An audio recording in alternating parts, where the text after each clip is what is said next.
Let's have a look at what the Epstein files say about Bernie Sanders. It's kind of crazy because this is an inside look into what the elites are saying about everything. There's really like personal conversations that we would never have gotten to see otherwise. Important context is that Jeffrey Epstein was a known consultant for other rich guys to help them pay as little taxes as possible. The first mention is the Bezos Act. It's an acronym. Stop Bad Employers by Zeroing Out Subsidies Act. Basically, if a large employer like Amazon that has huge profits is hiring people who rely on federal assistance, this act taxes the employers the amount employees receive in federal benefits. So it stops major corporations from relying on the government to subsidize their payroll. Interesting that the rich dudes in the Virgin Islands were clocking this. And he had a lot of emails back and forth with Larry Summers, who was an economic advisor to President Obama and largely credited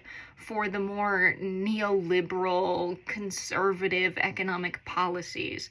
Obama ran as a populist, and people think that inner circle folks like Larry Summers are those who swayed him. And if you read Larry Summers' writings, that becomes like pretty obvious pretty quickly. This email subject that he forwarded to Jeffrey is a tax loophole just for Jeffrey Epstein. And then there's a video of Bernie Sanders on the floor of the Senate saying this. Buried in this legislation on page 503, section 14504, is a paragraph entitled, quote, modification to source rules involving possessions, end of quote. Now, what does that mean? It means that, as best we can understand, if you are a hedge fund manager who is a resident of the Virgin Islands, you will be able to get a major tax break on capital gains and a 90% reduction in tax liability on your income. This is really interesting to me. They spoke about the practices within the DNC that were unfair to the Bernie Sanders campaign. This is something people in,